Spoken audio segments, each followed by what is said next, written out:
now, Senator Lindsey Graham, back and rested from his fact-finding tour of Iowa and New Hampshire, where the main thing he found was a new iPhone. Does that new phone get classified emails? I'm just checking. Senator, you've urged Republicans to tell Donald Trump to go to hell. How's that working so far? Ladies and gentlemen, Senator Lindsey Graham.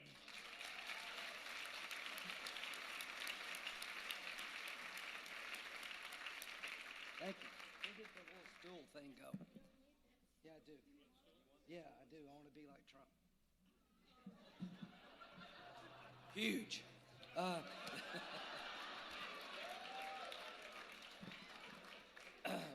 I felt like crap before I came, and nothing's changed, really.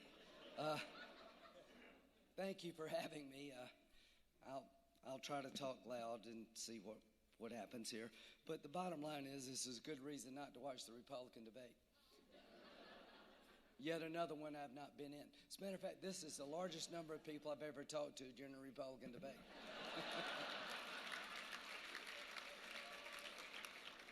It's the friendliest crowd I've been in front of in 6 months. Democrats and members of the press. Which is a bit redundant, I guess, but... Somebody told me that 16% of the press corps, when polled, said they were Republicans. What did that mean to you? That 16% were lying? You've come a long way in 72 years. 72 years ago, a woman could not be part of the American experience. If you don't vote, that's coming back in 2017.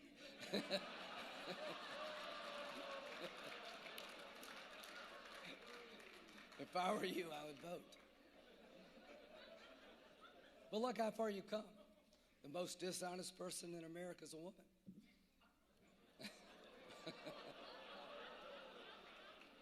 Who's about to be president. How could that be?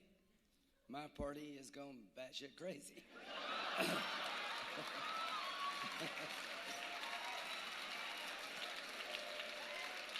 So,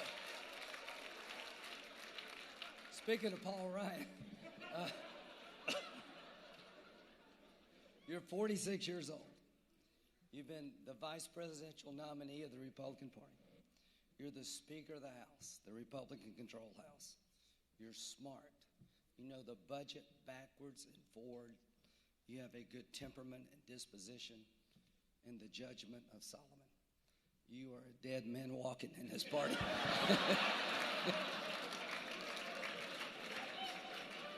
When Trump gets to the guillotine, you're going to be the first one to go.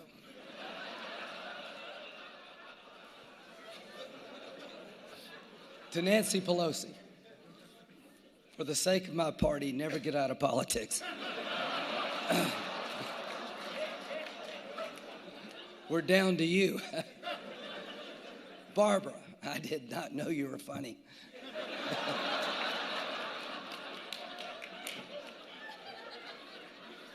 And anybody that could work with Jim Inhofe, well, that's not really funny. It's mostly a miracle.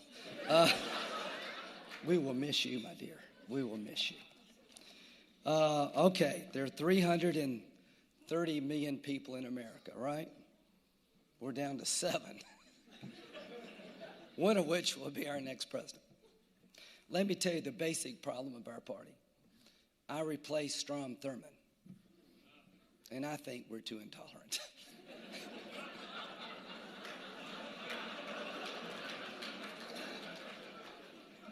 But there is hope. As long as the Democratic Party is around, there is hope. Without you, we're screwed.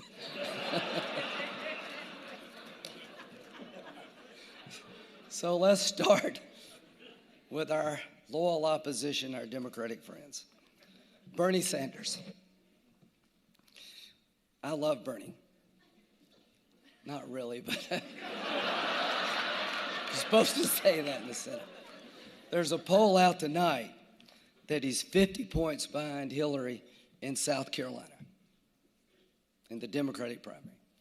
Black lives may matter, but not so much for Bernie. I can't believe a guy from Vermont's not doing well in the South. I'm not saying he's too liberal to be elected, but he's an avowed socialist who went to the Soviet Union on his honeymoon, and I don't think he ever came back. I'm not saying he's too old, but the only war he's ever voted for was World War I. And the only reason he voted for that war, he thought Kaiser in German meant banker. I like that one where you do or not. So then there's Hillary.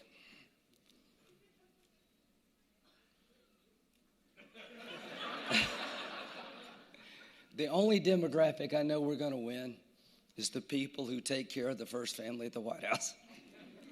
Can you imagine opening the door and saying they're back?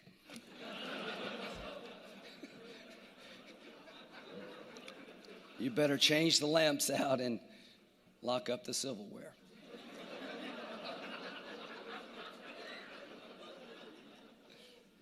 How can we lose?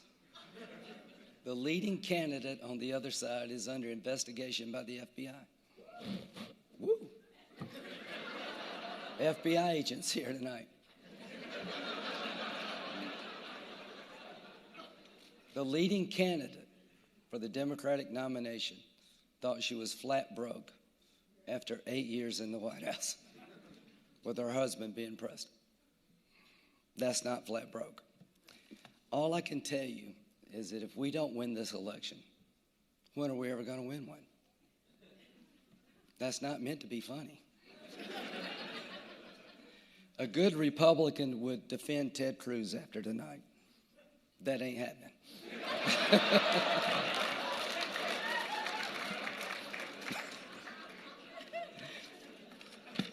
If you killed Ted Cruz on the floor of the Senate and the trial was in the Senate, nobody could convict you.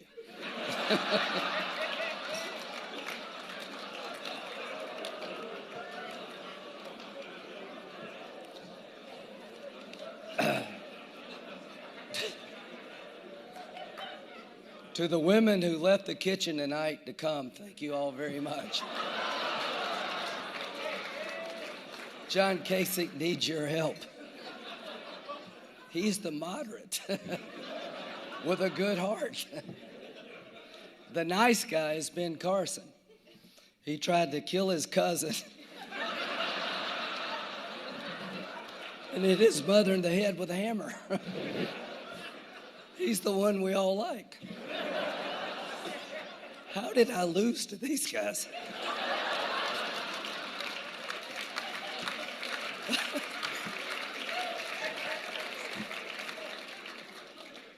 Then there's Marco, the boy wonder. I'm not saying he will change his positions, but he will change his positions. The Secret Service's main job, if he's president, is to keep him hydrated. Can you imagine when he meets Putin? And there's Ted. I was asked the hardest question in my political life. Do you agree with Donald Trump that Ted Cruz is the biggest liar in politics?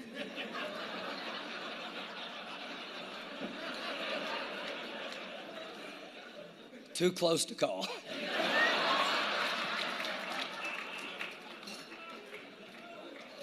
I know exactly when Ted's going to drop out of the race.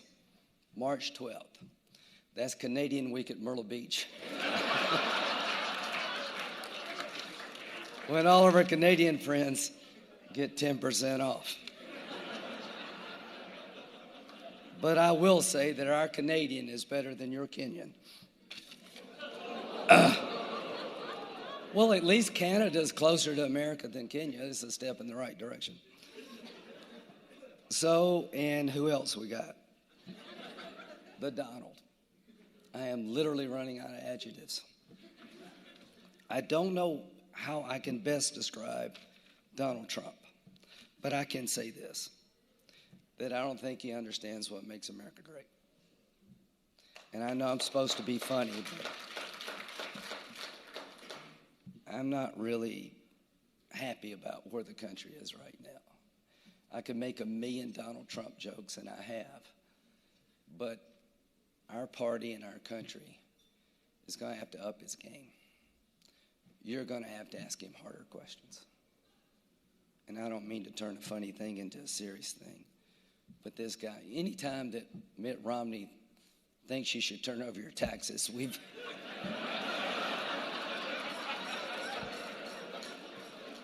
probably given him a pass. So 72 years later, after the founding of this organization, America has changed, mostly for the good. But I think we could go backward pretty quickly, don't y'all?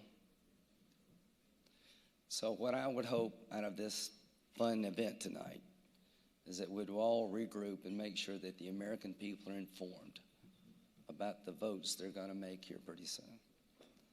And that we would, as Republicans, do a little soul searching. How did our party get here? What happened to conservatism? Something I love very deeply, which I think is the answer to everyone's problems in America. And to Paul Ryan, thank you for trying to sell conservatism in the corners of the country where it hasn't been talked about much. To my Democratic colleagues, you're not my enemy. We have a lot in common, we just don't realize it. The enemies of this nation, ISIL would kill everybody in this room. We live in the most dangerous, complicated times one can imagine. If you want to live in a country without newspapers, or you don't want to live in a country where there's no newspapers, you probably need to move. All I can say is that the First Amendment is in your hands. Use it wisely. Make sure that the American people, through your reporting, can understand why the Congress doesn't work as well as it should, and make us all up our game. Reporting on the United States Congress must be one hell of a challenge right now. To my Democratic and Republican colleagues, we're doing better, but we need to up our game. I wish we could be like the military just for 1 minute. You know, those young men who came before we started this program, representing each branch of the service. What they focus on is the mission. They don't focus on their differences. They don't focus on their religious differences, their political differences. They focus on having each other's back. In my business, we focus way too much on stabbing each other in the back. I would give anything if the Congress, for 1 week, could act like the military. Paul, I cannot thank you enough for trying to reset my party. Nancy, thank you for being a good partner. Barbara, you're going to be missed. To those who jealously guard the First Amendment, thank you for having me tonight. And here's my contribution to the country. I ran for president, and I had to get out. I endorsed Jeb Bush, and he had to get out. I'm the Dr. Kevorkian of the Republican primary. Tonight,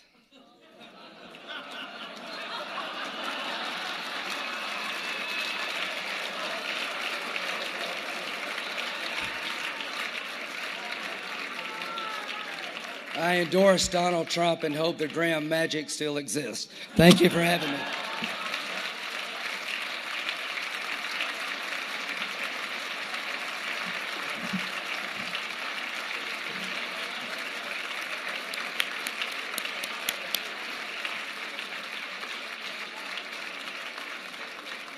Thank you, Senator Graham. Thank you to all our speakers.